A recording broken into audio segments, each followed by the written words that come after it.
din akong lesbiana sa workmates ko and friends. I'm not really scared to tell people I'm gay, pero pagdating sa bahay, dun pa ako nagpapanggap na straight ako. Another letter sender said, I really want to come out of the closet because I want to be free. Minsan pagod na ako at gusto ko na magladlad. I've been wanting to do a topic on coming out for the longest time, and now seems to be the perfect time because it's Pride Month. So I decided to invite 3 of my friends to share their stories of coming out and their advice to everyone struggling with coming out.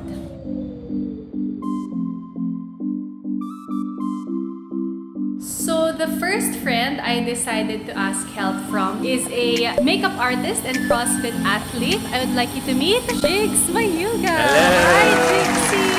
Thank you so much. No problem. You want to take a walk? What age was it? Was it a life stage? I came out when I was 20. So actually, this video is also very special to me because this marks my 20th year of being out. I came out in June of '98, but I kind of knew that I was gay when I hit puberty. Pero there is such a thing as coming out not only to others, but to yourself. Right. Actually, I've read some books. One way for you to be able to accept who you are is to actually verbalize.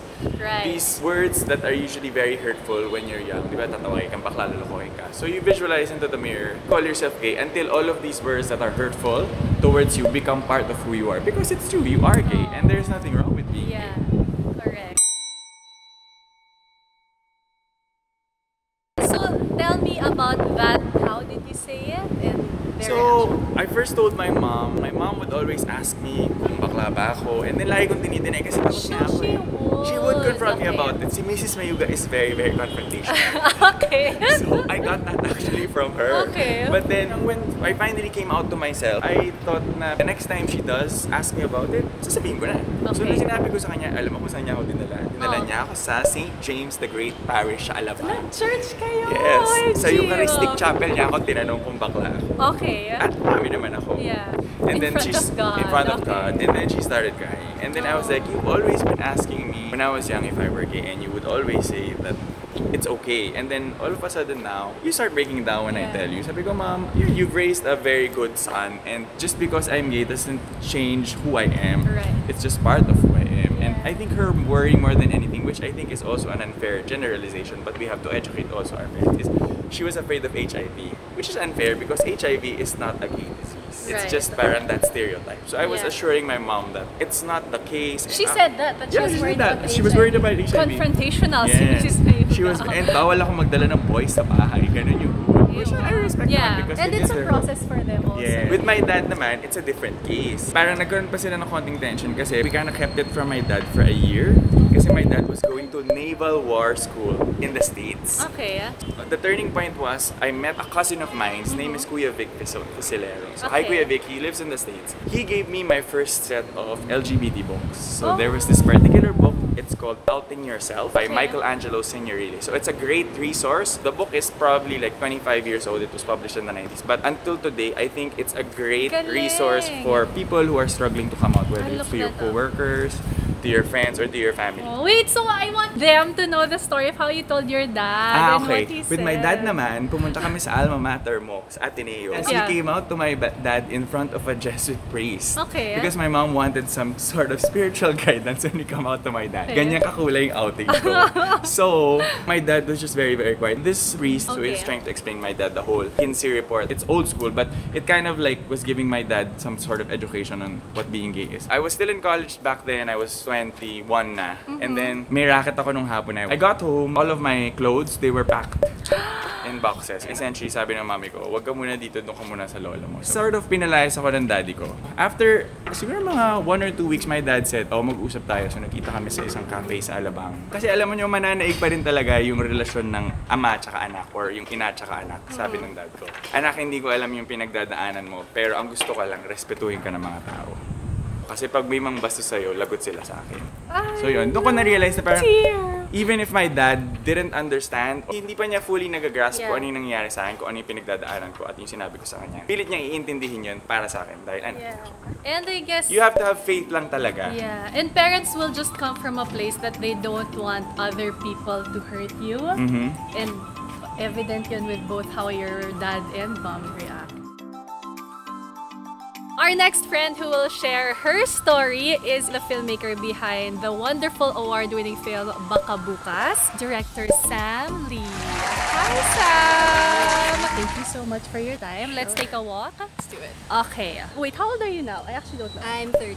Okay, so you're 30. Tell us about your coming out story and how long ago was that? I consider myself a really late bloomer because I came out when I was 23. So that's And after college na? yeah, after college. And I went to UP, which is a super liberal, open school. But I always say that coming out is a process and you need to come out to yourself first and be comfortable with who you are before you can come out to the wider world.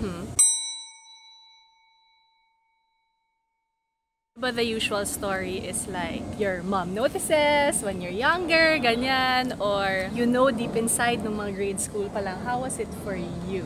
It's the same. Like I would definitely like playing with boy toys. Do you have I didn't brothers? like wearing dresses. I'm an only child. Oh, okay, okay. I had crushes since I was young, and when I was like 3 or 4, I liked wearing neckties. So there were all these different sides. But like I said, growing up in a really Catholic environment and going to a Catholic school, they teach you that it's not necessarily okay to be this. Like back during that time. During that time. And so you kind of force it, stop yourself from being that because you think it's wrong. Yeah. I needed to be comfortable with who I was para when I came out, I faced all these criticisms from the world. At least comfortable na sa sarili ko. Secure, Like, comfortable. I don't know how it works, sorry, but did you tell friend first, your parents first? Sobrang hindi ako confrontational person. Okay. My one coming out story is when I came out to my mom. Okay. The story is, I was in a relationship and I was in the closet.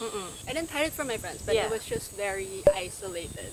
And so my girlfriend broke up with me Saturday night. Okay. And the whole of Sunday, I was so sad because it was my first relationship, my first girlfriend, my first breakup. And nagte-text ako ng mga kaibigan ko. And no one could go out because it was a Sunday, and we family were still day. all in school. I was so sad. And then so I went to my mom's room and she was watching TV. And then I lay down beside her and I started crying and I was like, Mom, I'm gay. Just like Just that. like No that. intro, no like, I'm heartbroken, just straight out with it. My second sentence was we broke up. And then all she said was that, I know, I've known for a while since you were a child. Mother's instinct Yeah, talaga. so she really knew. And then all she said was that it's okay with me. I'm just scared about how the world is going to treat you. Yeah. Was it the breakup that made you feel it was time to tell her? Or at that time, you really wanted to tell your mom already? I think it was just a sense of isolation. The first love. You Yeah, wanna, like, and the tell pain of the breakup. everyone yeah. about it. So I was in the closet and I felt like super isolated in that relationship. And then during the breakup, I had no one to share it with. And so I just felt the need to, more than the breakup, it was just the need to share myself with other people. Oh, so that's one style. You can just go out and say it to your family member. But in the same way na I needed time to kind of deal with who I was and come to terms with it, I feel like whoever you come out to also needs time to reacquaint themselves with this new information. So even if my mom was okay with it at the moment, I knew that I still needed to give her time to process it. Kasi I'm an only child. So that parang yun yung fear ko na parang, oh my God, I'm an only child. I need to be this one perfect child for my parents. And me being gay was gonna stop that. Oh, you're still a perfect child for your parents. And so I gave her time before I actually started tweeting about, you know, gay things and advocating for the community because I wanted to give my parents that space. Right. Our next friend who will share her story is a fashion stylist, Miss M. Hello. Hi, Miss M. Thank you so much for Thank your you. time. Masaya-saya. Okay, so M has a super different story of coming out. And in a nutshell, M had to come out twice. Okay, so tell us the story and let's take a walk. Okay, so I came out twice. First, because I came out in high school as a gay man. I thought kasi, syempre before the internet, before social media, if you're a guy and then you're attracted to another guy, that makes you gay. So yun yung parang belief ko before, especially when I went on all-boys school. lang. All of my friends were all attracted to men, so feeling namin lahat na kami bakla, ganyan. Kasi either you're just gay or straight, wala naman ng ibang slot na babagsakan. What happened then was my teachers in high school were the ones who told my family. And fortunate enough, yes, during the PTA meeting, sila yung nagsabi. But they told me that they were gonna say. So parang ako, sige. Fortunately, my family naman was accepting enough and she just told me na basta respetable and I want you to feel that you're not any less part of the family because of your sexual orientation. But you're lucky that your family was. Yes, diba? yes. There was no problem with my family and they totally understood it. Yeah. So from there, I graduated from high school and then went to college and then entered the corporate world. For 15 years, I was living as an effeminate gay man until I realized na parang it never felt right. So that's where the internet came in. Research, and then I also got to travel. I also got to meet new people from abroad. I also dated some men abroad who were more open to gender ideas like that. So parang from there, feeling ko something's different. And I was comparing my lives to my other high school best friends na parang sila enjoy sila living like the gay life na parang even the stuff they watch online, alam nyo na yan. Parang hindi ako happy, hindi ko bet yung mga... Hindi kayo swak ng interest. Pero ako lang yung iba. Yeah. So I really had to research and then I found out na parang hindi pala ako gay. Tapos doon ko na-realize meron palang T ang LGBT and yun yung transgender pala ako. Wait, 15 years yung 15 years. When I turned 30, while I was oriented to men, the sexual orientation was to men, I never identified as a man. All the while, I never thought na pwede palang mag-transition ang male to female. Yun na pala yung SOGI, yung sexual orientation is different from gender identity. Okay.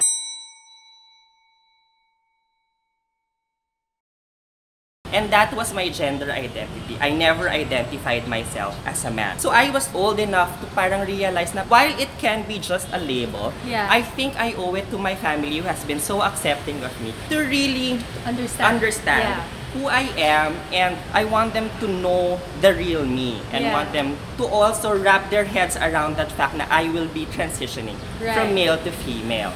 What I did was I talked to my sister first and then slowly inisa-isa ko sila. And then I told them na because I've always been feminine, while you think ganda ng wind effect to sabi mong feminine. Lambot daw. While I thought it was just a label, I think it's just right that they would also know the truth that I'm living, that I am a female and I want to express myself as a female. So that was my second coming out story. Grabe! So twice na may 15-year gap, walang consistency. No, but it's so interesting kasi for those who are only realizing their SOGI now, ang dami ng stories and information. Yes, I think that's the tipping point then right now. Ang dami mo ng resources to find out your real gender identity. If you can experiment, if you can explore, if you can educate yourself. That's what I felt. Everything just fell into place and everything just felt right. For 15 years, I was feeling something that made disjoint. When I realized that I was trans, that's why. Everything made sense after that. I'd also like to say, don't take my story as just parang it will happen to you also. There are many other stories of coming out. You will never know what their reaction will be. But my word of advice lang talaga is... So what can a friend do in a situation like that? I think give him his space. I think the worst thing my friends could have done for me was to... What would your advice be? Some may be discriminating, some may be openly accepting of that fact. And I went through that also, parang kinabahan ako na maybe it overshadows my competence. But my advice to